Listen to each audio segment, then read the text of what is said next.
Hi hello నమస్తే welcome to Varalakshmi's పొదరిల్లు. అందరూ ఆరోగ్యంగా ఆనందంగా జీవించాలని మనస్ఫూర్తిగా కోరుకుంటున్నాను. ఎవరైతే నా వీడియోస్ చూస్తారో తప్పకుండా లైక్ చేయండి, షేర్ చేయండి, సబ్స్క్రైబ్ చేసేయండి. పక్కనున్న బెల్ ఐకాన్ నొక్కితే నేను పెట్టే ప్రతి వీడియో నోటిఫికేషన్ రూపంలో వస్తుంది. ఎక్కడా స్కిప్ చేయకుండా చూడండి. ఈరోజు పోలిపాడ్యం పూజ నేను ఏ విధంగా చూసుకున్నానో మీరు ఈ వీడియోలో చూసేయచ్చు. చూశారు కదా, ఇంట్లో పూజ చేసుకున్నానండి. అలాగే తులసమ్మ దగ్గర, అలాగే ఉసిరి చెట్టు దగ్గర దీపాలు వెలిగించుకొని గడప దగ్గర కూడా చక్కగా దీపాలు వెలిగించుకున్నాను. ఈ నెల రోజులు చాలా బాగుండేదండి. కార్తీక మాసంలో ఉదయాన్నే 4 గంటలకు లేచి కాలకృత్యాలు తీసుకొని స్నానం చేసి తులసమ్మ దగ్గర, ఉసిరి చెట్టు దగ్గర, గడప దగ్గర, ముగ్గు మీద, దేవుడి దగ్గర దీపాలన్నీ వెలిగించుకొని చక్కగా హాయిగా ఎంతో బాగుండేదండి. ఈరోజు పోలిపాడ్యమి అంటే కార్తీక మాసం చివరి రోజు. మనకు కార్తీక మాసము అమావాస్య సోమవారం వరకు ఉందండి. పోలిపాడ్యమి అంటే మంగళవారం రోజు ఉదయం 5:30 గంటలకి అమావాస్య పోయి పాడ్యమి వస్తుంది. మార్గశిర పాడ్యమినే పోలిపాడ్యమి అంటారు. ఆ రోజుతోని కార్తీక మాసం సమాప్తం అవుతుందండి. ఇది చూడండి, నేను వేసుకున్న ముగ్గు. ఇక్కడ కూడా దీపం పెట్టాను. ఇప్పుడు మనం పోలిపాడ్యం పూజ ఏ విధంగా చేసుకోవాలనో మీకు పోలి అంటే ఏంటి, పోలిపాడ్యం అంటే ఏంటి, ఆ కథ ఏంటో మీకు చెప్తానండి. ముందుగా మా ఇల్లును ఒకసారి చూసేయండి. ఇప్పుడే తెల్లవారుతుందండి. చీకటిగా ఉందని చెప్పేసి లైట్లన్నీ వేసుకున్నాను. చూసేయండి నా అందమైన గార్డెన్. అలాగే మా ఇల్లు చూసేయండి. మనకు నదిలో స్నానం చేసి నదిలో దీపాలు వెలిగించాలి, కానీ మనకందరికీ నదులు దగ్గరగా ఉండవు కదా. అందుకోసానికి ఒక ప్లాస్టిక్ టబ్ అయినా సరే, ఏదైనా స్టీల్ గిన్నె అయినా సరే, ఇత్తడిదైనా సరే, అలాగే తెల్ల గిన్నె అయినా సరే ఏదైనా తీసుకోవాలండి. ఇది మా హాలు చూడండి ఎంత బాగుందో కదా. అలా ఇప్పుడు నేను పోలిపాడ్యం పూజకు అన్నీ ప్రిపేర్ చేసుకున్నాను. ఒక పెద్ద తాంబాలం, తెల్లటి తాంబాలం తీసుకొని దాన్ని శుభ్రంగా కడిగి పసుపు రాసి చుట్టూ బొట్లు పెట్టి చూడండి, ఈ తాంబానాన్ని నేను నీళ్లు పోసి ఇందులో ఒత్తులు వెలిగించుకోవడానికి రెడీ చేసుకుంటున్నాను. తర్వాత ఈ పూజకు వడపప్పు, పానకము, అలాగే చలిమిడి నైవేద్యం పెడతామండి. చూడండి, ఈ విధంగా పసుపు రాసుకొని చక్కగా అలంకరించుకుంటున్నాను నేను. ఇప్పుడు వడపప్పు ఎలా చేసుకోవాలి, రాత్రి అంటే తెల్లవారుజామున లేచాను కదండి 4 o'clockకి. అప్పటికి నేను వడపప్పు అంటే పెసరపప్పు నీళ్ళలో నానేసుకొని ఉంచుకున్నాను. అలాగే బియ్యము ఆరబోసి పట్టించుకున్న బియ్యం పిండి ఉందండి. అప్పటికప్పుడు తడి బియ్యం అంటే కష్టం కదా, అందుకని నానేసి ఆరబోసుకున్న పిండిని దాంట్లో బెల్లము, కొద్దిగా పాలు వేసి మిక్సీ పట్టేసుకుంటే అది చలిమిడి తయారవుతుంది. చూడండి, నేను ఈ విధంగా తయారు చేసుకున్నాను. ఇందులో దీపాలు వెలిగించుకుంటాను. మీరు ఏ విధంగా చేసుకున్నారో నాకు కామెంట్ సెక్షన్లో తప్పకుండా తెలియజేయండి. ఈ వీడియోని ఎవరు స్కిప్ చేయకుండా చూడండి, మంచి విషయాలను చెబుతాను. చూస్తూ ఉండండి. పోలిపాడ్యమి అంటే ఏంది, పోలి అంటే ఎందుకు ఈ పూజ చేసుకోవాలనేది మీకు వివరంగా చెప్తాను. ఇక్కడ చూడండి, పెసరపప్పు నానేసుకున్నాను, అలాగే గ్లాస్లో వాటర్ పెట్టుకున్నాను, పానకానికి బెల్లం దంచుతున్నానండి. ఇక్కడ చిన్న గిన్నెలో వరిపిండి తీసుకున్నాను.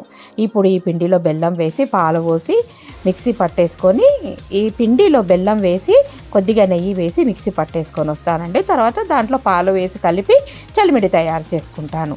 ఇప్పుడు మనము పోలిపాడ్యమి అంటే ఏంటో, పాడ్యమి యొక్క విశిష్టత ఏంటో తెలుసుకుందాం. కార్తీక మాసంలో ఏ రోజు దీపాన్ని వెలిగించకపోయినా సరే ఈ రోజున 30 ఒత్తులతో దీపాన్ని వెలిగించి నీటి ప్రవాహంలో వదిలితే ఆ మాసమంతా దీపారాధన చేసిన పుణ్యం వస్తుంది. అవునండి, ఇది నిజంగా నిజం. కార్తీక మాసంలో ఎవరైనా దీపాలు పెట్టకపోయినా సరే ఈ పాడ్యమి రోజు దీపాలు వెలిగిస్తే మనము తప్పకుండా మనకు కార్తీక పోలిపాడ్యమి ఎలా అనేది మనము ఇప్పుడు చూసేద్దాం. ఇప్పుడు ఈ చలిమిడి, పానకము, వడపప్పు ఇవన్నీ నైవేద్యము ఇవన్నీ చేసుకొని పక్కన పెట్టుకున్నాను కదండి. ఇప్పుడు 33 ఒత్తులు వెలిగించుకోవాలి. 33 ఒత్తులు ఎందుకు వెలిగించుకోవాలంటే మనకు 33 కోట్ల దేవతలు ఉన్నారని తెలుసు. అందుకోసానికి 33 ఒత్తులను వెలిగించుకోవాలి. అలాగే నెల రోజులు చేస్తాం కనుక ఈ నెల రోజులు ఎవరైతే చేయని వాళ్ళు ఉంటారో ఈరోజు 31 ఒత్తి నెల రోజులకు, అంటే ఈ నెల 31 కదండి, 31 ఒత్తి. ఒక ఒత్తి వచ్చేసి పాడ్యమి తిథియకు, ఒక ఒత్తి వచ్చేసి పోలమ్మకు. అందుకోసానికి ఈ 33 ఒత్తులను మనము వెలిగించుకోవాలి నీటిలో. 31 ఒత్తిని మొత్తము ఒక కట్టగా ఒక దొప్పలో వెలిగించుకొని, ఇంకొక ఒత్తిని పాడ్యమికి వెలిగించుకొని, ఇంకొక ఒత్తిని పోలమ్మకు వెలిగించుకోవాలి. చూడండి, మీరు ఈ వీడియోలో చూస్తూ ఉంటారు నేను ఎలా చేసుకున్నానో. పువ్వొత్తులను వెలిగించుకోవచ్చండి. నాకు అరటి దొప్పలు దొరకలేదు కనుక నేను మామూలుగా మనకు విస్తరి దొప్పలు దొరుకుతుంటాయి కదా, వాటిల్లో వెలిగించుకుంటున్నాను. మీరు ఇప్పుడు చూస్తూ ఉంటారు నేను చేసే పని ఏంటో. ఇప్పుడు ప్రసాదం అంతా చేసి రెడీగా పెట్టుకున్నానండి. ఇవన్నీ రెడీగా పెట్టుకున్న తర్వాత మా శ్రీవారి ఇంత లోపల స్నానం చేసేస్తారు. ఆయన నేను కలిసి ఇద్దరం పూజ చేసుకున్నాం.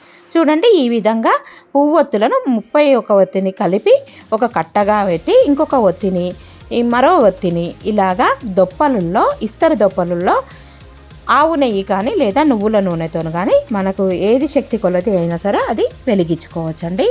ఈరోజు మనము పోలిపాడ్యం గురించి తెలుసుకుందాం. కార్తీక అమావాస్య మర్నాడు వచ్చే రోజునే పోలిపాడ్యమి అంటారు. ఆ రోజు నుండి మార్గశిర మాసం మొదలవుతుంది. కార్తీక మాసం శివుడిని పూజిస్తే, మార్గశిర మాసంలో విష్ణుమూర్తిని పూజిస్తారు. కార్తీక మాసం పూర్తి కాగానే గుర్తుకు వచ్చేది పోలి స్వర్గం. ఇంతకీ ఆవిడ ఎవరు, ఎందుకు పూజిస్తారో ఇప్పుడు మనం తెలుసుకుందాం. ఒక ఊరిలో ఒక ఉమ్మడి కుటుంబం ఉండేది. ఆ కుటుంబంలో 5 కొడుకులు, కోడళ్ళు ఉండేవారు. అందరికన్నా చిన్న కోడలైన పోలి అన్న మహిళకు చిన్ననాటి నుండి పూజలన్నా వ్రతాలన్నా చాలా ఇష్టం. కానీ ఆమెను చూస్తే అత్తగారికి కంటకింపుగా ఉండేది. ఆ అత్తగారు తనని మించి భక్తురాళ్ళు లేరని, ఆచారాలు పాటించే తనకే ఉందని అహంభావం కలిగి ఉండేది. కార్తీక మాసంలో చిన్న కోడలు మినహా మిగతా కోడళ్లను కూడా తీసుకొని నదికి బయలుదేరేది ఆ అత్తగారు. అక్కడ కోడళ్లతో కలిసి నదీ స్నానం చేసి దీపాలు వెలిగించి ఇంటికి వచ్చేది. తాను పెట్టే దీపం చిన్న కోడలు తనకంటే ముందుగా దీపారాధన చేస్తుందేమోనని ఇంట్లో ఉండే పూజా సామాగ్రిలన్నీ వెంట తీసుకొని వెళ్ళేది ఆ అత్తగారు. కానీ పోలి దీపం పెట్టకుండా చేసిన ప్రయత్నాలు మాత్రం ఫలించలేదండి. అసలు పోలి ప్రతిరోజు అత్తగారు అలా వెళ్ళంగానే దీపాలు ఏ విధంగా పెట్టేదో మనం చూద్దాం. పెరటిలోని పత్తి చెట్టు నుండి పత్తిని తీసి దానిలోని ఒత్తిని చేసేది పోలి.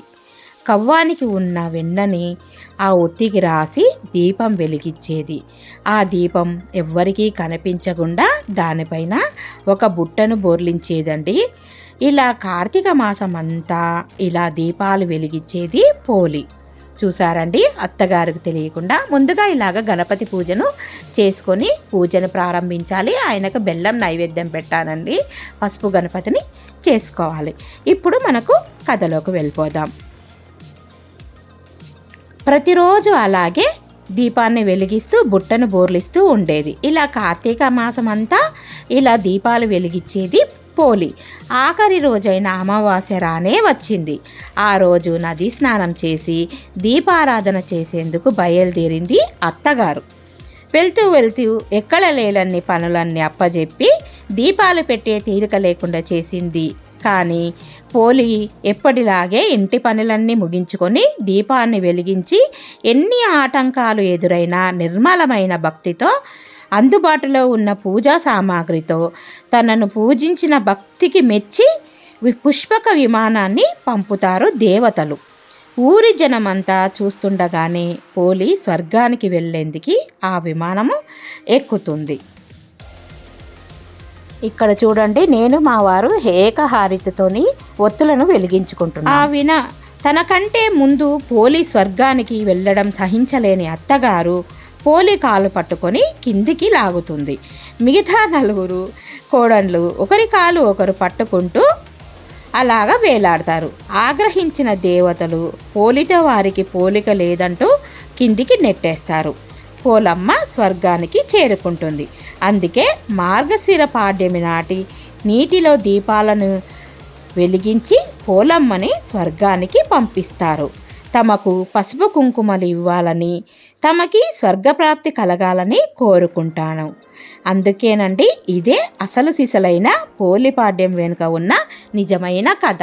ఇక్కడ చూడండి, నేను మా శ్రీవారిద్దరం కలిసి ఏకహారతితోని ఒత్తులను వెలిగిస్తున్నాము.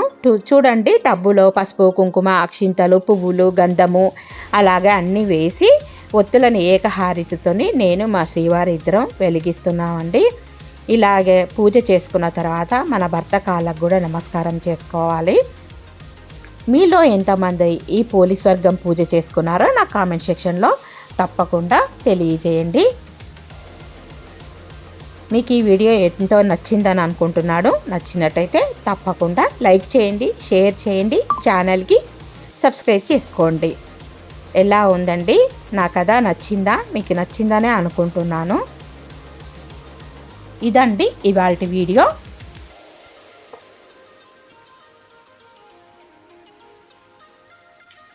ఈ రోజుతోని మనకు కార్తీక మాసం సమాప్తం అవుతుందండి.